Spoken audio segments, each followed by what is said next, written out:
Amén. El mensaje de esta noche titula Crecer en el conocimiento de Dios produce gozo. Bueno, más que una prédica es una enseñanza, así que vamos a ir a esta enseñanza de la palabra. Si por favor me acompañan en Colosenses capítulo 1, verso 10, vamos a entender aquí este propósito que tiene el conocimiento y a qué nos lleva este conocimiento de la palabra del Señor. Dice así la Escritura, si me acompañan, pues allí está. Colosenses 1:10 dice, para que anden como es digno del Señor a fin de agradarle en todo, de manera que produzcan fruto en toda buena obra y que crezcan en el conocimiento de Dios. Una de las razones importantes de la oración del apóstol Pablo es que nosotros crezcamos, que nuestro crecimiento sea constante en el conocimiento de Dios. A propósito, vamos a compartir acerca de cuáles son estos beneficios del conocimiento en acción. Porque no es un conocimiento simplemente muerto, no es un conocimiento que simplemente nos lleva como, por ejemplo, a leer libros, a conocer sobre historia, a conocer sobre muchos aspectos, digamos, culturales de ciertos lugares o países, pero este conocimiento es un conocimiento que va en acción. Es un conocimiento que nos permite a nosotros amoldarnos a esa palabra que estamos conociendo, vivir esa palabra que estamos conociendo. Entonces, este conocimiento por el que Pablo está orando no es simplemente que nosotros como cristianos seamos gente que nos llenemos la cabeza de mucha información, sino que tengamos un conocimiento de la palabra de Dios, tengamos un conocimiento de Dios. Eso es lo que significa teología, conocimiento de Dios. Mucha gente dice, no nos interesa la teología, nosotros solamente queremos adorar a Dios. Si no te interesa la teología, estás diciendo que no te interesa el conocimiento de Dios. Entonces, teología significa el conocimiento de Dios. Y sí que nos debe interesar la teología. ¿Por qué? Porque obviamente nos interesa Dios. Entonces, como estamos interesados de Dios, queremos conocerlo cada día más a Él. Y ese conocimiento va a traer muchos beneficios a nuestra vida. Amén. No es solamente, como les digo, para de pronto llegar aún al punto de enorgullecernos por el conocimiento, el vasto conocimiento que tengamos de la palabra. No, o sea, este conocimiento verdadero, el conocimiento en acción es más, nos saca del orgullo y nos pone en un plano del camino de la humildad, porque al conocer, ¿no es cierto?, a Dios, al conocer a Cristo, conocemos que Él no fue nada arrogante, no fue orgulloso, sino todo lo contrario, Él vino a enseñarnos el camino de la humildad. Entonces, eso es lo que trae, por eso son los beneficios del conocimiento en acción. Cuando estamos llenos de este conocimiento, entonces, como compartíamos la semana pasada, lo que hacemos simplemente es primero extraer un principio del conocimiento. Tenemos que trabajar en ello, extraemos el principio. Después de extraer el principio, aplicamos ese principio en nuestras vidas. Porque de lo contrario, la palabra, ¿no es cierto?, va a ser eso, lo que dice, una letra muerta. En cambio, si nosotros hacemos esto, lo que está diciendo el apóstol Pablo, vamos a llegar a aplicar la palabra de Dios en nuestras vidas. Y ese conocimiento no va a ser un conocimiento, obviamente, que nos lleve, digamos, a un entendimiento de algo muerto, sino vamos a aplicar, y si aplicamos los principios, obviamente estos van a traer fruto a nuestras vidas. Entonces, ¿cuáles son estos beneficios? En primera instancia, nosotros vamos a andar como es digno del Señor. En este mismo pasaje que hemos leído, en Colosenses 1:10, dice que nosotros andaremos como es digno del Señor. Ese es uno de los beneficios del conocimiento de Dios. Si nosotros no conocemos la palabra del Señor, si no conocemos a Dios, nuestro andar no va realmente a ser digno del Señor. Vale decir, no vamos a ser dignos hijos de Dios.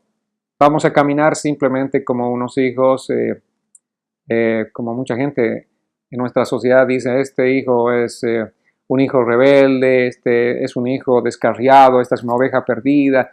Todo eso, ¿no es cierto?, los calificativos para los hijos que realmente no dignifican al padre de familia. Entonces, es lo que acontece también con muchos cristianos que realmente no tienen un andar digno como es digno del Señor. Su vida, su testimonio, realmente dejan mucho que desear respecto de cómo tiene que ser el andar de un cristiano. Entonces, el conocimiento de Dios nos lleva a esto. Uno de los frutos, uno de los beneficios de este conocimiento es que nuestro andar va a ser como es digno del Señor. Amén. Ahora, ¿qué significa andar digno? Ese andar digno. La palabra andar en la Biblia, o sea, el texto original nos habla simplemente acerca de conducta diaria. Digno significa la conducta diaria, vale decir, nuestro estilo de vida. ¿Cómo es nuestro estilo de vida? ¿Cómo es nuestra conducta diaria? Una conducta apropiada, obviamente, es un andar digno delante del Señor. Una conducta digna de un cristiano es un andar digno de un hijo de Dios. Entonces, lo que Pablo nos dice que nosotros estamos, si estamos en este caso dominados por el conocimiento, vamos a ese conocimiento convertir en principios en nuestras vidas y finalmente vamos a aplicar estos principios espirituales en nuestras vidas. Y si hacemos todo esto, estamos viviendo una vida digna del Señor. Amén.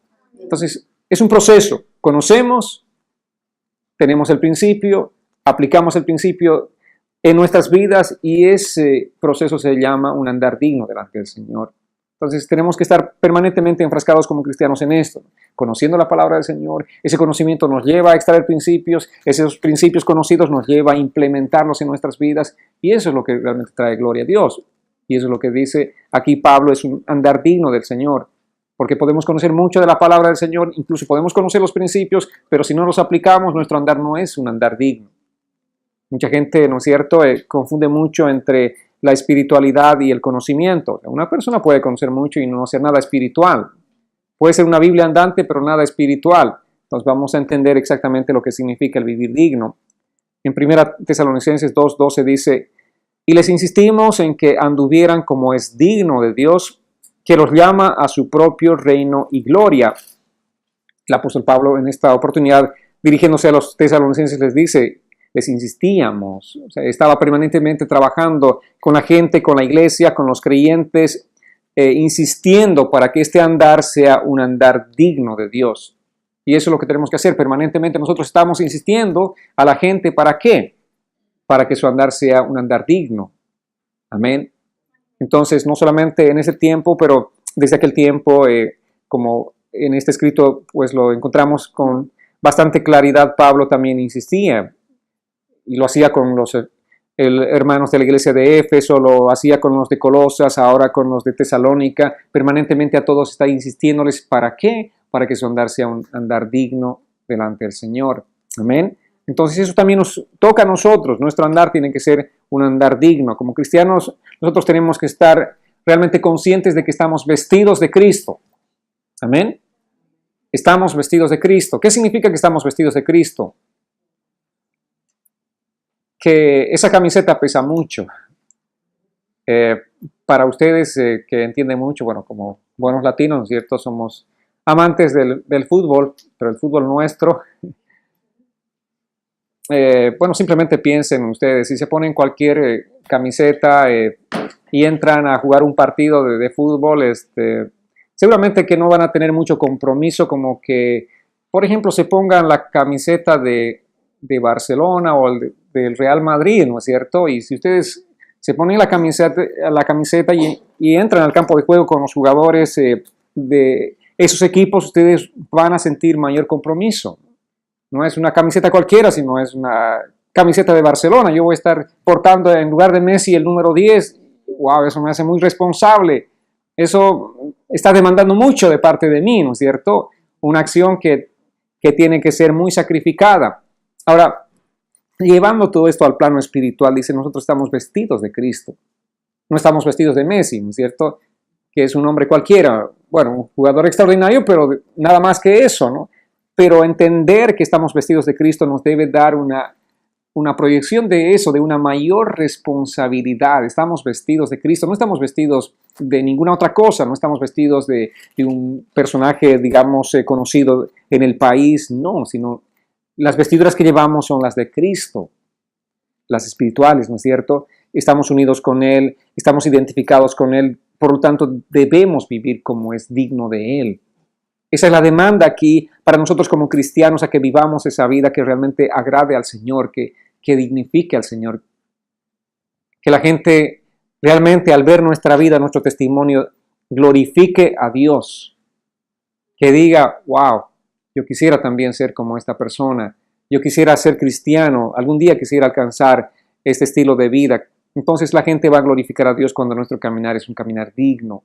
Recordemos entonces que de qué estamos vestidos, ¿no es cierto? Y no es nada más ni nada menos que estamos vestidos con las vestiduras de Cristo Jesús. Y eso es algo glorioso para nosotros. Dice la palabra que el Señor nos ha bendecido con todas las bendiciones espirituales en Cristo Jesús. En Él ya somos bendecidos. No tenemos que estar pidiendo, Señor, bendícenos, sino ya hemos sido bendecidos. Y debido a que hemos sido bendecidos, Dios dice, allí es donde quiero que estés, en el lugar donde yo te he bendecido con todas las bendiciones espirituales. ¿Quieres tú una persona bendecida, súper bendecida con todas las bendiciones espirituales? Permanece allí, camina allí, tienes que pararte allí, allí es donde tú tienes que estar. Eso es lo que tú eres. Espero que actúes como tal, como esa persona que ya ha sido bendecida con todas las bendiciones espirituales en Cristo. Si estamos fuera de Cristo, estamos perdidos, pero es en Cristo nuestras bendiciones espirituales. Amén. Entonces, el modelo que necesitamos seguir, obviamente, es el modelo de Jesús. Y en 1 Juan, capítulo 2, verso 6, dice, el que dice que permanece en él, debe andar como él anduvo. Entonces aquí una vez más podemos entender el andar digno de un cristiano. Si tú dices que eres cristiano, si dices que permaneces en él, si dices que le perteneces a él, ¿cómo es que debes andar? Aquí la demanda es, anda como él anduvo. Amén. Como Cristo anduvo. No hay otro parámetro para nosotros. No es el pastor, no es ninguna persona super espiritual de la iglesia a la que tenemos que imitar, sino a la persona a la que tenemos que imitar es a Cristo. Ese es nuestro parámetro.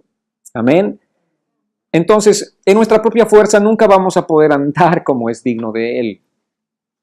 Vamos a intentar, pero vamos a fracasar todo el tiempo. Pero debido a que Él vive en nosotros, en nuestro corazón, nosotros podemos andar una vida victoriosa. Si Él está en nosotros, entonces sí podremos vivir una vida victoriosa. Debido a que Él está con nosotros, debido a que Él guía nuestro camino, debido a que Él va delante de nosotros, debido a que Él hace toda la obra en nosotros, podemos nosotros llegar a andar como es digno del Señor. Esta no es una demanda que simplemente Dios te dice, haz esto, no sé cómo te las arreglarás, pero hazlo. O sea, Dios no pone una demanda de esta naturaleza. Él nos dice, yo ya te he bendecido, tienes toda la fortaleza espiritual, tienes todas las bendiciones espirituales, Cristo mora en tu corazón, el Espíritu Santo mora en tu corazón, tienes todo para caminar esta vida victoriosa, para caminar como es digno del Señor. Porque no estás caminando en tu propia fuerza, sino estás caminando en las fuerzas del Señor. Entonces, Jesucristo caminará ese andar digno en ti. Es Cristo. O sea, el apóstol Pablo dice, ya no vivo yo, pero Cristo vive en mí. Él vivía una vida como es realmente digno del Señor. Y él dice, ya no soy yo. Porque si se tratara de mí, obviamente voy a ser un hombre que, va a vivir de tropezones en tropezones. Pero ya no soy yo, sino Cristo vive en mí. Ahora yo le di lugar a Cristo para que Él haga toda la obra de mi vida, entonces ya no soy yo. Cuando llegamos a ese punto, obviamente, estamos entendiendo que nuestro caminar es un caminar digno delante del Señor, porque estamos permitiéndole a Él, a Cristo, vivir en nosotros, reinar en nosotros, obrar a través de nosotros. Entonces, allí es donde podemos entender aquellas palabras de Jesús que decía que mi yugo es liviano y ligero, pero lleva mi yugo. O sea, no lleves tu propio yugo, sino lleva el mío. Amén. Vivimos en Él, permitimos que Él obre a través de nuestras vidas. Cada vez que nos enfrentamos a situaciones o circunstancias difíciles, ante una prueba, simplemente Dios, Jesús, eres tú. Yo no soy. Señor, yo no puedo salir de esta. Para mí es difícil, es imposible. Pero tú estás aquí, tú estás conmigo, Señor. Entonces, eso es lo que tenemos que entender, permitir que Él fluya a través de nuestras vidas. Entonces nosotros vamos a caminar ese caminar digno delante del Señor.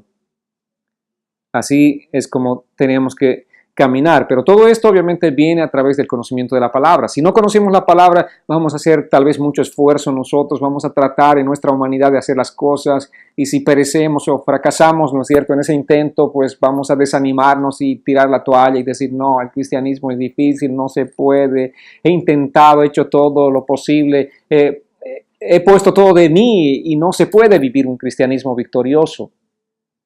Así hay mucha gente que se decepciona, se desilusiona del cristianismo porque genuinamente no están conociendo la palabra del Señor. Ellos no saben que no es en nuestra fuerza que tenemos que vivir la vida cristiana, sino en las fuerzas del Señor. Solamente así vamos a poder caminar un caminar digno. Entonces, por eso dice el apóstol Pablo que conozcamos a Dios. Si conocemos a Dios, vamos a conocer quién es Él, su naturaleza, y esto nos va a permitir a nosotros vivir confiadamente en Él. Entonces, eso es, en primera instancia, ¿no es cierto?, lo que tenemos que entender. Uno de los beneficios es que nosotros vamos a vivir como es digno del Señor, si conocemos la palabra del Señor, si lo conocemos a Dios. Y un segundo beneficio de conocer a Dios es que cuando nosotros estamos llenos de ese conocimiento, vamos a vivir una vida que lleve fruto abundante. En otras palabras, lo que vamos a hacer nosotros es ser personas fructíferas. Los hijos de Dios somos como árboles. No me miren con cara de manzana, de un árbol. Pero somos como árboles. ¿En qué sentido? Vayamos a Salmos capítulo 1, versos 1 al 4.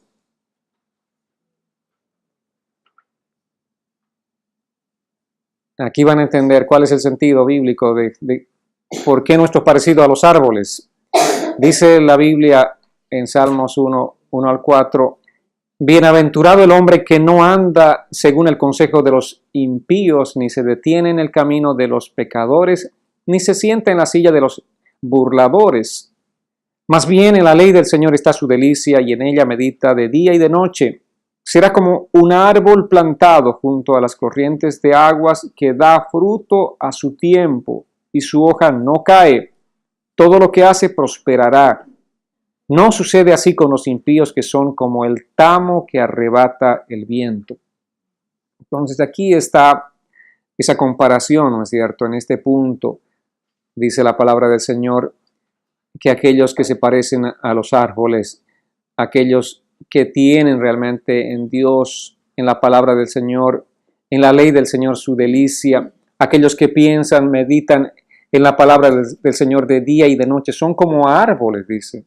¿En qué sentido? En el sentido de que esos árboles, la particularidad de estos árboles, no cualquier árbol, sino de los árboles que están junto a las corrientes de las aguas. Y estos árboles que están junto a las corrientes de las aguas, dice que dan fruto a su tiempo. No se atrasan, sino dan el fruto a su tiempo, en el tiempo establecido. Y una otra particularidad dice que su hoja no cae. Y todo lo que hace, prosperará. Entonces, eso es lo que Dios obviamente demanda de nosotros, y esto es lo que nos va a llevar. Uno de los beneficios del conocimiento de Dios es que nosotros vamos a ser como estos árboles fructíferos, estos árboles que dan su fruto a su tiempo, estos árboles que no son solamente hojas, sino son fruto. Hay árboles que solamente son hoja, ¿no? Y ramas y todo, y obviamente no hay nada de fruto en ello. Y cuando un árbol no tiene fruto, por supuesto que nos desesperamos, y al ver que este árbol no está siendo fructífero, lo primero que vamos a hacer es pensar en cortar el árbol. No sé si les pasa a ustedes, pero bueno, le pasó a Jesús, ¿no es cierto? Árbol que no da fruto, hay que cortar. Entonces el pueblo de Dios es como los árboles, debe dar fruto permanentemente. Ahora, ¿qué es fruto según la Biblia? ¿Qué tipo de frutos Dios demanda de nosotros bíblicamente? Fruto, por ejemplo, según la Biblia, son las buenas obras, nuestras buenas obras, nuestro testimonio de vida. Un testimonio, como les decía, que glorifique al Señor. Ese es un fruto que estamos manifestando, y que es obviamente un fruto agradable al Señor. Otro tipo de fruto que también es bíblico es llevar gente a los pies de Cristo. Cada vez que estamos predicando nosotros de Cristo a las personas, estamos siendo fructíferos. Amén. Entonces, ¿qué tenemos que hacer? Tenemos que predicar el Evangelio con las personas que no lo conocen. Así vamos a llevar un fruto agradable para el Señor. Otro tipo de frutos que también es bíblico es el fruto de alabanza. El fruto, dice la palabra, de labios que confiesan su nombre. Cada vez que nosotros estamos alabando, no solamente cuando estamos reunidos en un cierto lugar como es la iglesia, la reunión de la iglesia, no solamente allí tenemos que alabar, sino todo el tiempo tenemos que estar alabando. Tenemos que estar dando ese fruto para Dios. Un fruto agradable, fruto de labios que confiesan su nombre, el fruto de alabanza. Nuestra vida tiene que ser ese estilo de vida de alabanza permanentemente. Donde vamos, donde estamos alabando. Tenemos que estar en esa actitud. Entre tanto salimos, bueno, este es un país donde viajamos mucho, recorremos muchas distancias, y bueno, que esas distancias no sean simplemente recorrer pensando en cualquier cosa, sino subir al auto y poner alabanza y empezar a alabar a Dios, y hacer de ese recorrido, de ese trayecto, en el momento más glorioso para nosotros porque estamos alabando y adorando al Señor. Ahora, otro de los frutos que también el apóstol Pablo dice y habla, ¿no es cierto?, como un fruto que nosotros damos, es el dar dinero. Cuando damos nuestras ofrendas, cuando nosotros participamos en el reino de Dios, en el engrandecimiento de Dios. Pablo alababa la acción de los filipenses, por ejemplo, que ellos tenían esa disposición, el fruto, dice, que ellos daban, y estaba refiriéndose a cómo ellos daban, aportaban para la causa del reino de Dios, y cómo aún podían ellos sostener al apóstol Pablo financieramente. Entonces dice Pablo que ellos estaban abundando en frutos. Cada vez que nosotros estamos ofrendando, estamos manifestando ese fruto para el Señor. Amén. Y por supuesto es también fruto dar o llevar una vida justa, una vida santa delante del Señor. Jesús dice, sean santos como yo soy santo. Entonces cada vez que nosotros somos conscientes de ello y vivimos nuestra vida justa y santa delante de Él, estamos llevando fruto agradable para Dios. Amén. Entonces eso es llevar fruto, eso es convertirnos en aquellos árboles plantados junto a las corrientes de las aguas que da fruto a su tiempo. Estamos dando fruto permanentemente. Ahora, todo empieza con el conocimiento. La única manera de producir fruto es teniendo conocimiento. Si no conocemos la palabra del Señor, ¿cómo vamos a dar fruto? Si no conocemos la palabra del Señor, no vamos a dar fruto en ninguna de las áreas que hemos mencionado. No estaremos predicando porque diremos, ¿para qué? Digamos, no, igual las personas no son duras, tienen un duro corazón, o tantos otros pretextos que usamos para no predicar a alguien. Quisiera predicar, no, pero seguramente me va a decir, no, entonces, ¿para qué acercarme? ¿No? ¿Para qué perder mi tiempo? Nosotros cerramos las puertas a las posibilidades de simplemente permitir a alguien llegar a los pies de Cristo. O cuando hablamos del fruto, por ejemplo, de las ofrendas, ¿quién sabe qué hacen con ese dinero en la iglesia? Entonces, muchas cosas. ¿Por qué? Por nuestro desconocimiento de la palabra del Señor. Entonces, es importante el conocimiento para llevar fruto. Cuando conocemos la verdad de Dios y la aplicamos a nuestras vidas, entonces vamos a ser esas personas fructíferas, ¿no? Entonces, la sabiduría de Dios produce frutos buenos en nuestras vidas.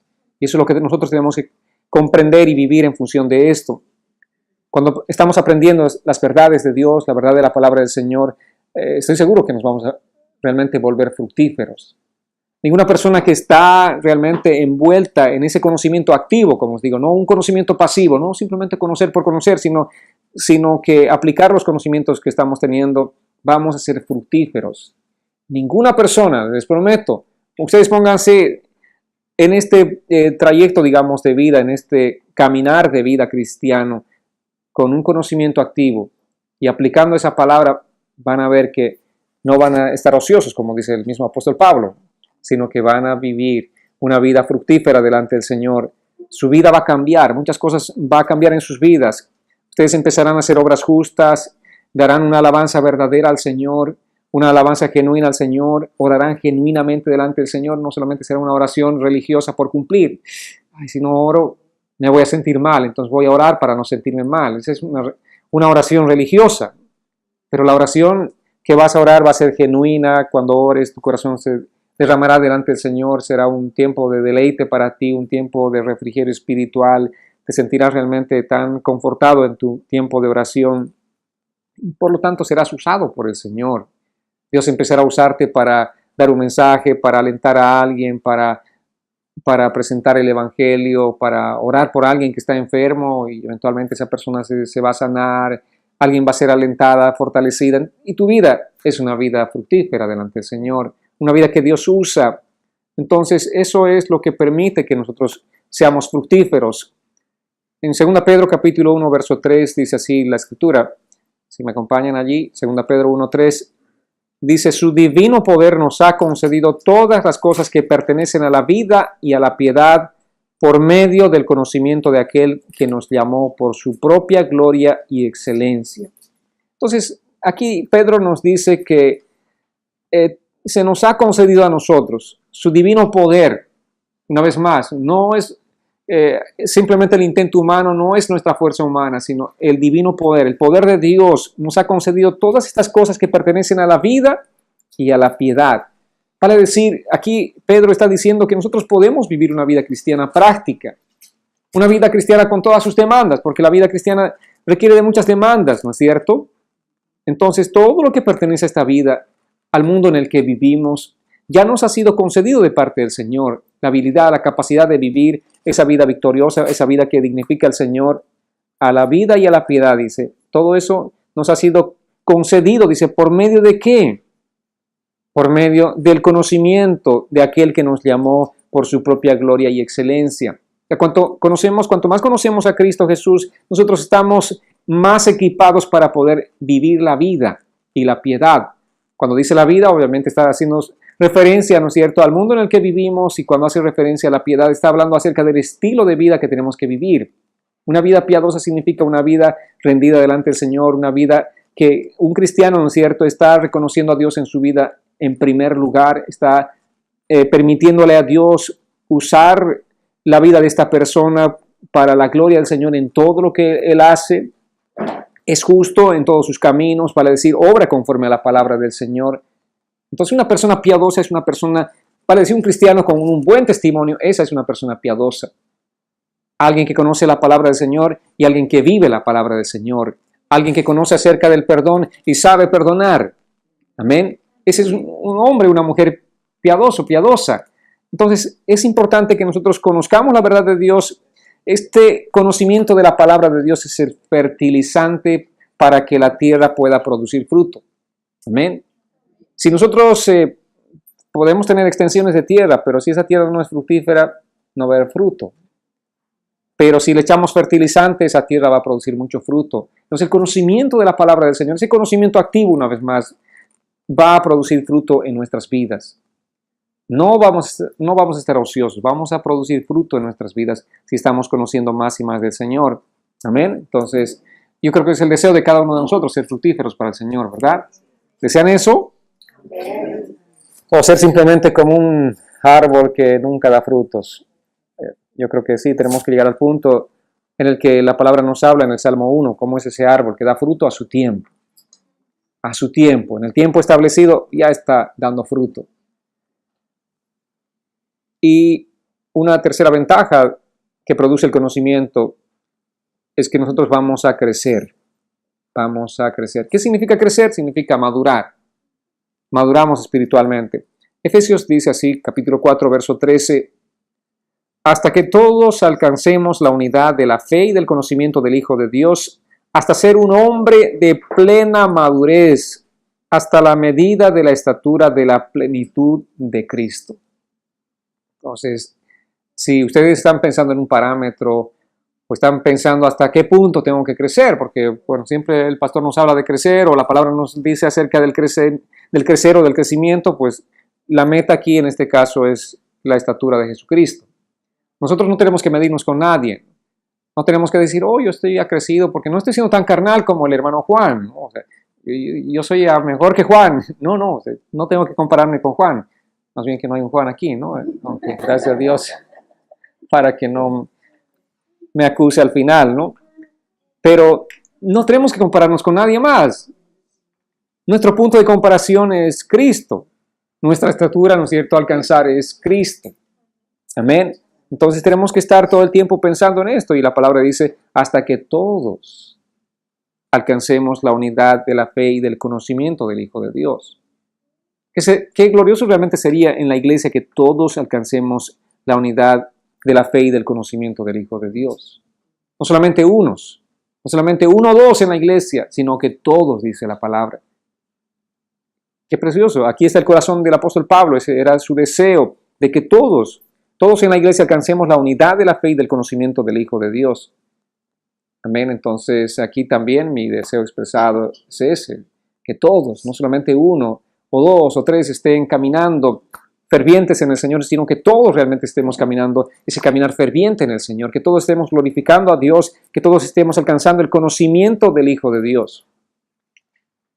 ¿Qué significa eso? No solamente conocer acerca de Cristo, sino conocer a Cristo, ¿verdad? ¿Qué prefieren ustedes? ¿Cuál es su personaje favorito en este mundo?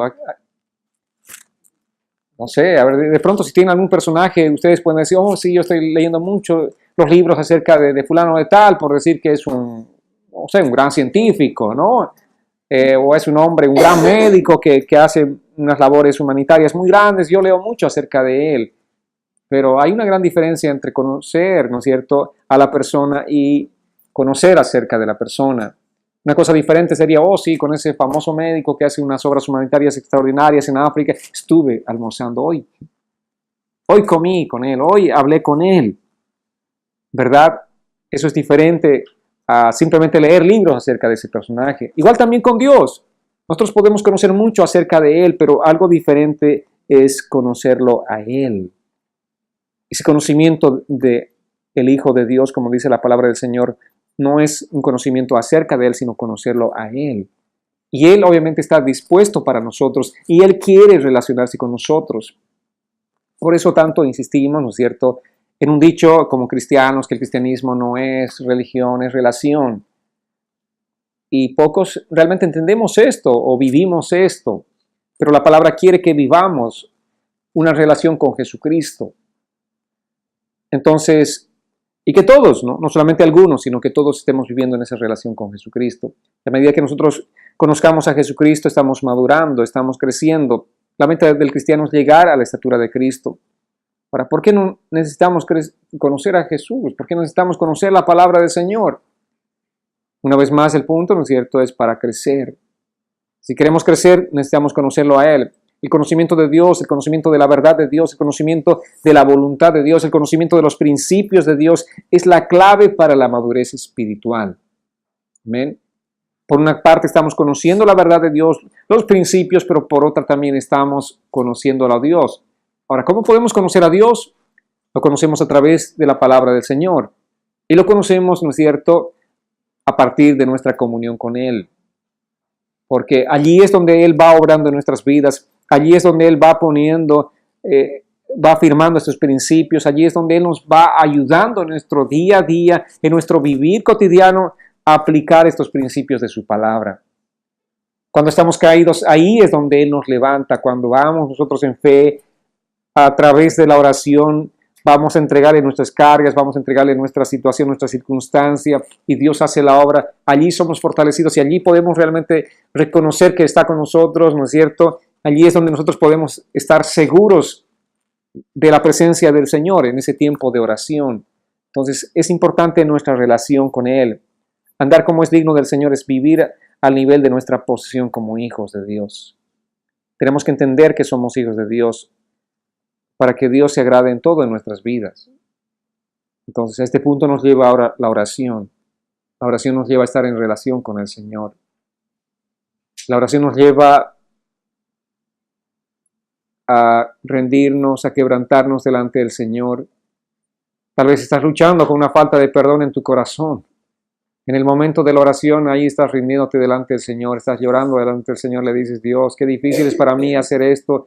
Pero así como Jesús oraba, Señor, qué difícil es para mí enfrentar esta situación, la prueba tan difícil de llevar el peso del pecado sobre mí, pero no se haga mi voluntad sino la tuya.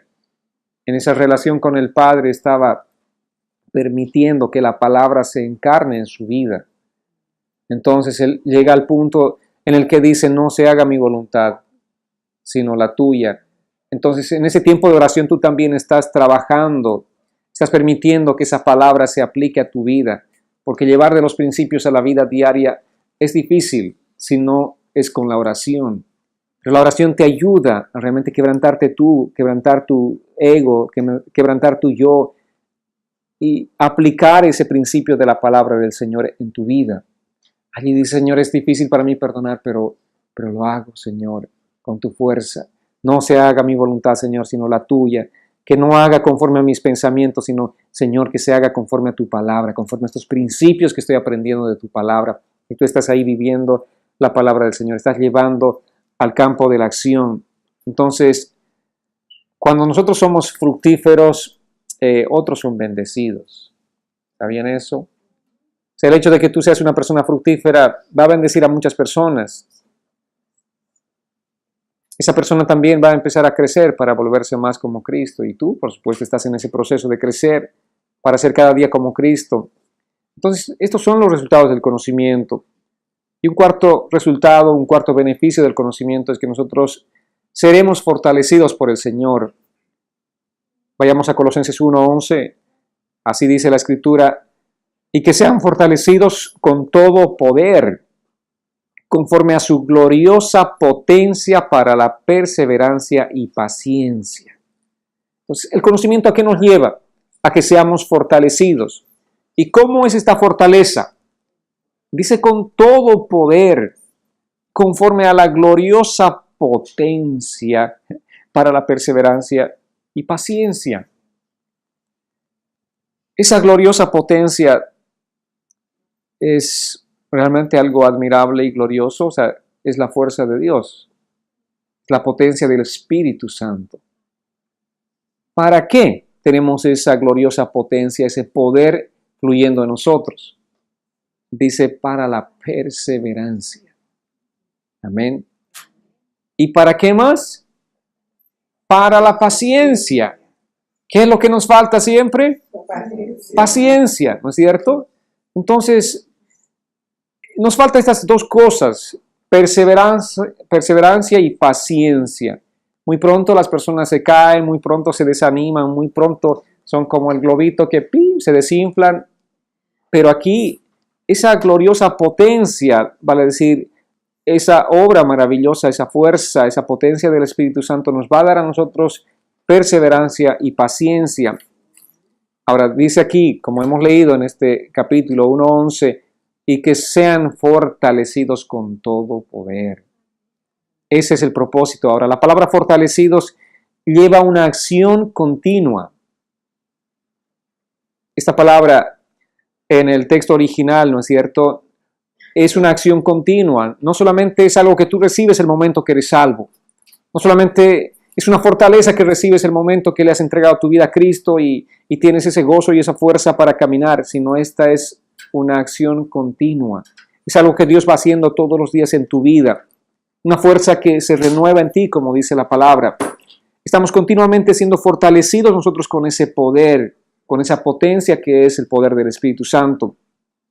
Ahora, la palabra gloria, porque aquí nos habla acerca del poder, dice conforme a su gloriosa potencia. Esa palabra gloria significa la manifestación múltiple de quién es Dios, de su poder, y obviamente está refiriéndose a la obra del Espíritu Santo. Efesios capítulo 3, verso 16, quiero que me acompañen aquí para entender un poco más este pasaje. Dice, a fin de que conforme a las riquezas de su gloria, les conceda ser fortalecidos con poder por su Espíritu en el hombre interior. Ahora, ¿cómo se manifiesta esta potencia? ¿Cómo se manifiesta esta gloria del Señor en nosotros? ¿Es en nuestro cuerpo exterior? No, ¿no es cierto? No tenemos manifestaciones exteriores. Oh, siento la gloria. No estoy haciendo algo así, sino dice para ser fortalecidos en el hombre interior. Pablo decía, tal vez en mi hombre exterior yo me estoy desgastando, pero mi hombre interior está siendo fortalecido. Y muchas veces podemos experimentar eso nosotros. Bueno, obviamente somos humanos, nuestro hombre exterior pues va gastándose, pero el interior va fortaleciéndose. Entonces, esto es conforme a las riquezas de su gloria. Dios nos está concediendo el ser fortalecidos con poder en el Espíritu Santo, o sea, el poder del Espíritu en nuestro hombre interior. El Espíritu Santo está allí para fortalecernos. Por eso les decía un principio, no es que hacemos estas cosas con nuestras fuerzas, no es que les estamos diciendo, caminen como es digno del Señor, háganlo en sus fuerzas. No es en nuestras fuerzas. Dios dice, caminen como es digno del Señor, pero háganlo en las fuerzas del Espíritu Santo. Amén. Y entre más conocemos y aplicamos su palabra, por supuesto que seremos más y más fuertes. Somos más fortalecidos. 2 Corintios 4, 13 y 14 dice, sin embargo, tenemos el mismo espíritu de fe, conforme a lo que está escrito. Creí, por lo tanto hablé. Nosotros también creemos, por lo tanto hablamos, sabiendo que el que resucitó al Señor Jesús, también nos resucitará a nosotros con Jesús y nos presentará a su lado juntamente con ustedes. Esta es una promesa gloriosa, amados. Esta es una promesa maravillosa. Sabemos que aquel que resucitó a Jesús, ¿quién fue el que resucitó a Jesús? Esa potencia del Espíritu. Fue el Espíritu Santo. Ese poder glorioso, esa potencia divina es la que resucitó a Jesús de entre los muertos. Dice, esa misma potencia también nos va a resucitar a nosotros. ¿Para qué? Para que estemos ahí, para ser presentados al lado de Él, al lado de Cristo. Y esa potencia va actuando en nosotros todos los días. Como les decía, esta es una acción continua. Dios, a través del Espíritu Santo, nos va a ir dando esa fortaleza todos los días. ¿Hasta qué día? ¿Hasta qué momento? Hasta presentarnos allí en el cielo juntamente con Cristo. Entonces no podemos desanimarnos, no podemos nosotros estar preocupados por qué va a pasar mañana, no sé qué acontecerá con mi vida. Hasta que estemos allí cara a cara con el Señor, tenemos la promesa de que esa potencia que es el Espíritu Santo obrando en nuestras vidas, Él nos va a capacitar, Él nos va a fortalecer para que nosotros lleguemos a nuestra meta final, que es estar al lado de nuestro Señor Jesucristo. Entonces, cuando estamos en alguna prueba, nosotros decimos, no sé qué es lo que está pasando en mi vida. Estoy en una prueba y empezamos muchas veces a conflictuarnos por la prueba que estamos viviendo. Pero cuando tenemos el conocimiento de Dios y estamos viviendo una prueba, nosotros decimos, sé que Dios está haciendo algo bueno en mí. Esta prueba es difícil.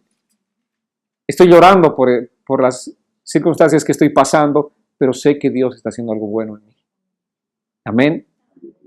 ¿Por qué? Porque conozco a Dios. Conozco que es un Padre bueno. Conozco que no me va a dejar en el desierto. Conozco sus promesas. Entonces, ese es el valor del conocimiento. Pero si no tienes realmente el conocimiento de la palabra, de las promesas de Dios, tú no sabes si Dios te va a dejar en el desierto. Y a veces puedes creerle a Satanás que te dice, mira, ahí está. Tú eres una hija de Dios, tú has hecho tanto por Dios y mira lo que estás pasando. Y de pronto contemplas todos esos pensamientos del enemigo y dices, sí, realmente Dios se olvidó de mí. Dios me abandonó en este desierto. Dios me abandonó en medio de mi prueba. Y te puedes lamentar y enojar con Dios, eventualmente puedes resentirte con Dios. Pero eso es porque no conoces la palabra de Dios, no conoces a Dios, no conoces las promesas de Dios. Pero si tú sabes quién es Dios, dirás como Job, no importa. Aunque me mate, yo seguiré amándolo. Sé que Dios hará algo en mí. Sé que mis ojos verán a Dios. Entonces, esa es una potencia realmente, la potencia del Espíritu Santo fluyendo en ti a partir del conocimiento de la palabra del Señor. Tú no te desanimas, sino vas creciendo, vas siendo fortalecido. Y Santiago dice así en el capítulo 1, versos 2 y 3, hermanos míos, tengan por sumo gozo cuando se encuentren en diversas pruebas, sabiendo que la prueba de su fe produce paciencia. ¿Qué produce la prueba de nuestra fe? Paciencia. ¿Qué es lo que Colosenses nos decía? Que crezcamos ¿en qué? En paciencia. Perseverancia y paciencia. ¿Verdad? Entonces tú dices, Señor, yo conozco tu promesa. Tú le dices, Dios, yo sé que tú eres fiel, yo sé que nunca me vas a dejar ser tentado más de lo que yo pueda resistir. Tú eres fiel, Señor. Estás caminando conforme al conocimiento de la palabra del Señor. Y Dios es el que te va a sustentar. Dios es el que te va a dar la victoria, pero tú tienes que tener el conocimiento de quién es Dios. Si no tienes ese conocimiento, tu barca va a naufragar en medio de la tempestad. Por eso el apóstol Pablo oraba con esta insistencia para que nosotros tengamos el conocimiento de Dios, de su palabra, el conocimiento de quién es Él. ¿Quién es el Dios que tú conoces? ¿Quién es el Dios que tú sirves? Mucha gente dice, oh sí, fulano de tal estaba en el camino del Señor, oh era incluso pastor, o servía en tal área y ahora ya no está. ¿Qué pasó? Lo más probable es que realmente no tenía un conocimiento de quién era Dios. No sabía realmente quién era Dios. Porque cuando tú sabes quién es Dios, no hay ninguna circunstancia que te aparte de Él. No hay ninguna circunstancia que te separe de Él. Ninguna prueba de la vida te va a separar de Él, sino más bien las pruebas van a fortalecerte. Las pruebas van a trabajar en ti, tu perseverancia y tu paciencia. Y a propósito, Pablo dice en Filipenses 4, 10 al 13, el 4.13 sabemos de memoria, ¿verdad? ¿Qué dice el 4.13? Todo lo puedo en Cristo que me fortalece. Es una recitación, sí, que la tenemos ahí.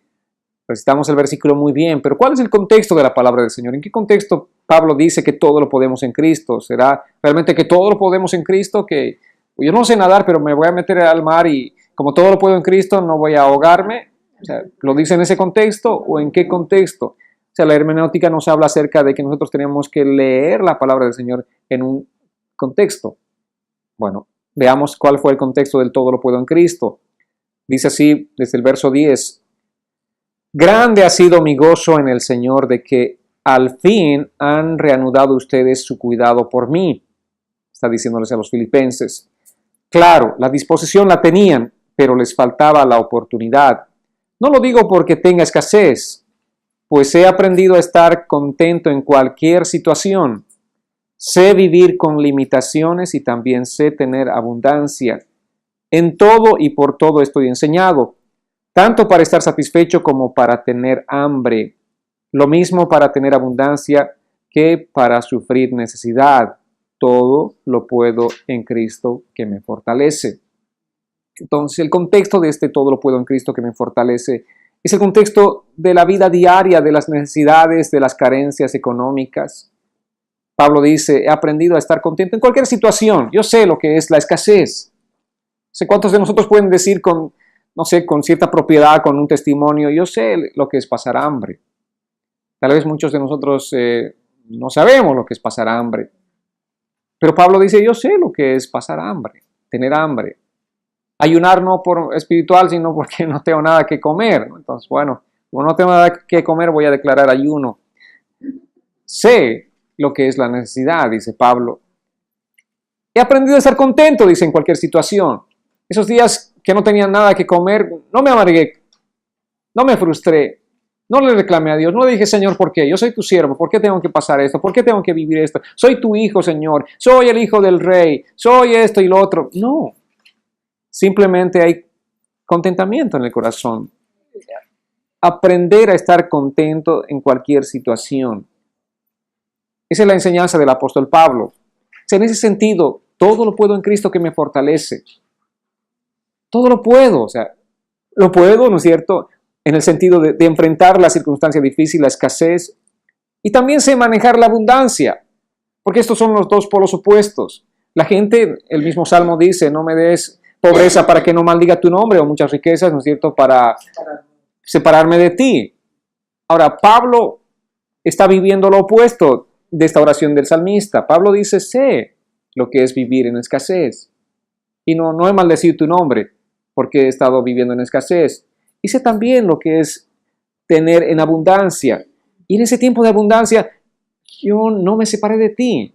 En el tiempo de abundancia, yo no me creí el centro del universo, como la gente que tiene abundancia, ¿no es cierto? No te rechacé a ti, no te negué a ti. Todo lo contrario, tú seguías siendo el centro de mi vida. Tanto en la escasez como en la abundancia, tú seguías siendo el centro de mi vida. Entonces, este es un punto de madurez espiritual al que nosotros tendríamos que llegar, porque la riqueza fácilmente aparta a la gente, fácilmente aparta los corazones de las personas. De pronto son unos engreídos, son unos orgullosos, de pronto son insensibles y, bueno, a Dios no le dan la gloria, ¿no es cierto? Entonces, nosotros tenemos que saber vivir. Realmente, todo lo puedo en Cristo que me fortalece. Todo. Sé tener esto, abundancia, sé tener escasez, todo lo puedo en Cristo. ¿Qué circunstancia me va a separar de Cristo? Todo lo puedo en Él, lo puedo soportar. Ahora Pablo dice, en Cristo, ¿verdad? Esa es definitivamente la llave maestra. Si no es en Cristo, no podemos nada. Ni enfrentar la escasez, mucho menos la abundancia, ¿no es cierto? Las dos pruebas grandes de la vida son la escasez y la abundancia. Entonces, al estar enfrente de estas dos pruebas en la vida y al tener a Cristo en mi corazón, al tenerlo al presente en mi vida, al tenerlo en primer lugar, el centro de mi vida, ¿no es cierto?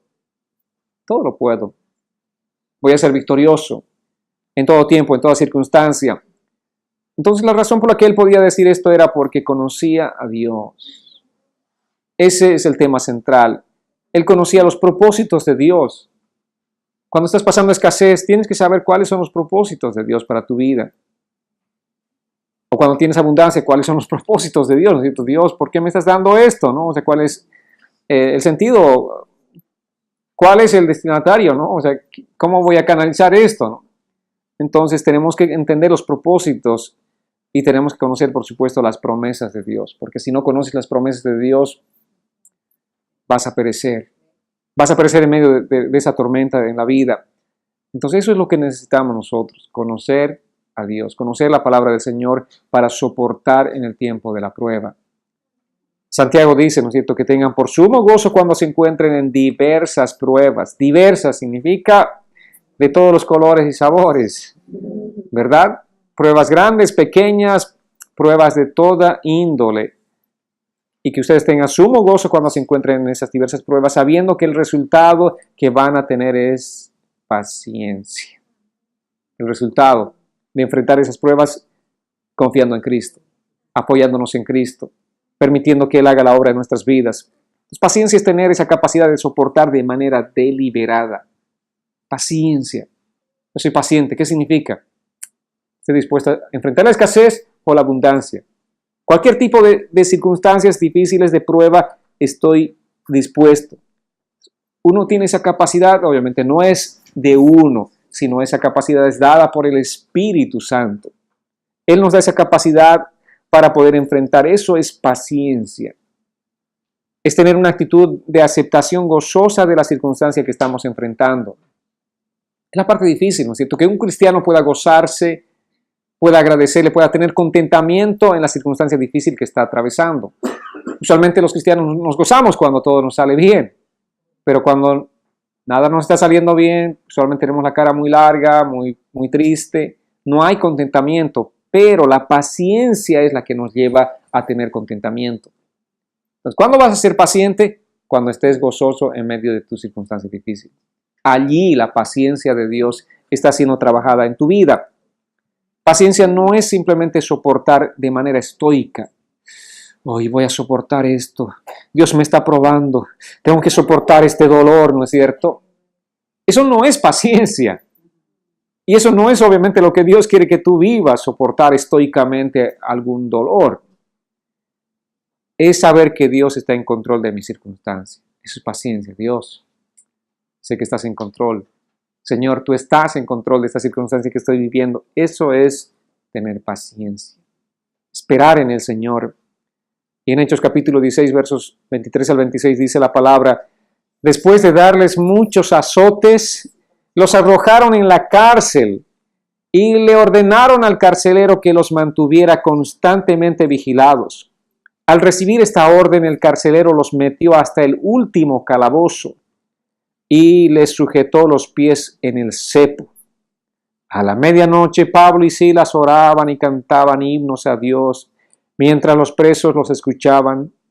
De pronto hubo un terremoto tan violento que los cimientos de la cárcel se estremecieron y al instante se abrieron todas las puertas y las cadenas de todos se soltaron. ¡Qué curioso! Quisiéramos quedarnos solamente con la última parte, ¿no es cierto?, del terremoto y cómo las cadenas se soltaron, todos los prisioneros quedaron libres, no solamente Pablo y Silas, sino todos los prisioneros quedaron sueltos de sus cadenas. ¿Pero qué nos llevó a eso? ¿Qué llevó a la acción de la respuesta de Dios? Dios respondió, ¿no es cierto?, a una acción previa. ¿Y cuál fue esa acción? Fue la actitud de estos hombres. Les dieron muchos azotes, dice. Los arrojaron en la cárcel y no solamente los pusieron allí, sino los llevaron al lugar más inhóspito. Allí estaban amarrados, sujetos sus pies con cepo, unas maderas como amarradas como con esos yugos de los bueyes. Estaban no solamente viviendo una incomodidad, no es cierto, el lugar inhóspito, húmedo, maloliente, sino encima atados, amarrados. En una versión de Pablo y Silas nuestro, ¿no es cierto?, de los cristianos contemporáneos, ¿qué pasaría en una circunstancia así? Estaríamos tal vez reclamando: ¿por qué, Señor, a mí, si yo soy el apóstol más ungido? ¿Por qué a mí? Soy el hijo del Rey de Reyes, del Señor de Señores. ¿Por qué tengo que estar viviendo, soportando todo esto? estarían reclamándole a Dios, estarían ordenándole, te ordeno Dios que me saques de este lugar, o proclamo que saldré, o tantas cosas, ¿no es cierto?, que en ese tiempo los apóstoles dicen y hacen. Pero el apóstol verdadero, ¿no es cierto?, está haciendo lo que todo cristiano tiene que hacer. Simplemente reconocer nuestras limitaciones y al mismo tiempo reconocer la grandeza de Dios. Y en ese reconocimiento de las limitaciones nuestras y de la grandeza de Dios surge la alabanza y la adoración. Cuando tú sabes que no puedes nada, cuando sabes que no puedes cambiar tu circunstancia, cuando tú sabes que no puedes cambiar absolutamente nada en lo que estás viviendo, ¿qué haces? Te pones a reconocer a ese Dios grande y poderoso que sí puede cambiar tu circunstancia. Le dices, Dios, soy tan pequeño y tú eres tan grande. Allí, en esa circunstancia, amados, en este contexto, a la medianoche, Pablo y Silas, después de ser azotados, ¿cómo están las espaldas? Tal vez están sangrando. Era para que ellos estén quejándose, estén diciéndole, Dios, ¿por qué permites? ¿Por qué? ¡Ay, me duele, Señor! Silas, y también Silas quejando, a mí también me duele, pero no les interesó el dolor que estaban soportando, sino que simplemente ellos empezaron a cantar himnos a Dios. Oraban y cantaban himnos a Dios. Y los presos, estos locos, estos son locos. Sabían que estaban en el lugar más inhóspito de la prisión y desde ese lugar empezaban a cantar y todos estaban escuchando. Y allí es donde se manifiesta la respuesta de Dios. Entonces, esto es lo que tenemos que aprender, amados. Ese conocimiento de Dios tiene que llevarnos a entender que Dios va a trabajar con nuestra paciencia y con nuestra perseverancia. Lo que Pablo y Silas mantenían durante esa prueba era una perseverancia gozosa. Eso es lo que Dios quiere que también nosotros aprendamos. Una perseverancia, no solamente estoica, como nos digo, ay, sí, estoy soportando, ay, qué difícil, sino que tengamos una perseverancia gozosa. ¿No les parece fabuloso todo esto? Que perseveremos en la prueba, pero con una actitud gozosa. Ahora, si no conoces a Dios, si no conoces los propósitos de Dios, si no sabes qué es lo que Dios está haciendo, obviamente va a haber lamento, queja en tu corazón en lugar de tener una actitud gozosa. Pero si tú sabes lo que estás haciendo, así como Pablo y Silas, empezarás a cantar, empezarás a orar, empezarás a adorar a Dios en medio de una circunstancia tan difícil. Y Dios va a obrar, y Dios va a responder, y Dios va a traer una respuesta. Y las respuestas de Dios son realmente fabulosas. La forma como Dios obra es realmente extraordinaria. Es sin igual, solo Dios puede hacer todo esto. Por estas razones que Pablo está orando y dice, quiero que conozcan la verdad de Dios. Quiero que tengan el conocimiento de Dios.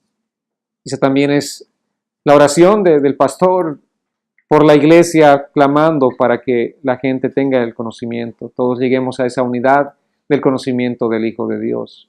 Que no solamente unos les decía, sino que todos tengamos este conocimiento. Porque esta verdad es realmente maravillosa. Esta verdad nos da esperanza a nosotros. Esta verdad nos fortalece. Esta verdad va a cambiar nuestras vidas. Cuando este conocimiento de esta verdad se convierte en una conducta o ese estilo de vida del que estamos hablando, nuestra confianza en Dios simplemente va a fluir. Va a fluir. Tú vas a estar allí, vas a empezar a gozarte. Tú misma o tú mismo te darás cuenta de tu acción, de tu conducta y dirás, algo está pasando. Ese yo no soy. Ese no soy. Usualmente yo soy un quejón, pero ahora, bueno, estoy obrando de manera diferente y ese no soy. Entonces, obviamente que ese no eres tú. Ese es Cristo en ti.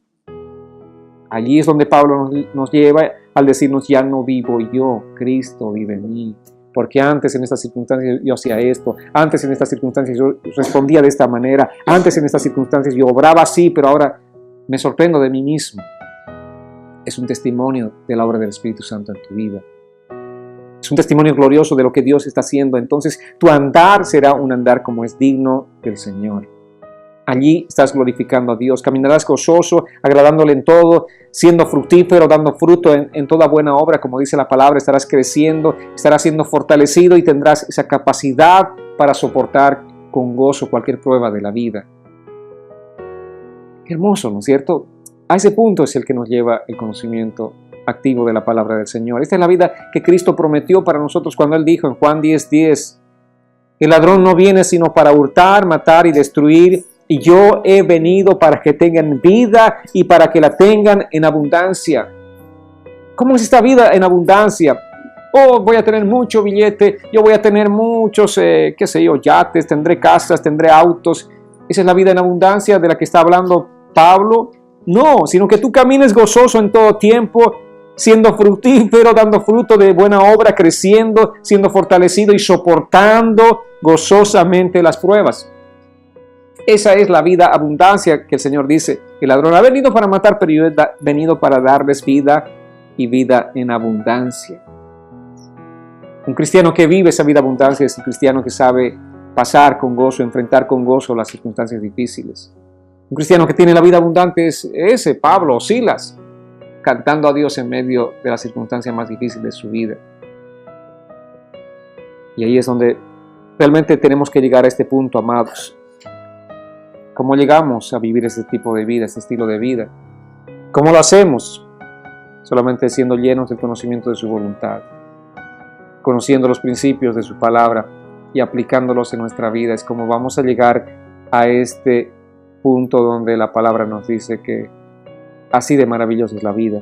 La vida de Cristo es una vida plena, es una vida abundante, es una vida maravillosa. Allí es donde Dios quiere llevarnos y ese tiene que ser el deseo de nuestro corazón, de llegar a ese punto donde el Señor quiere llevarnos. Amén. Amén, gloria al Señor.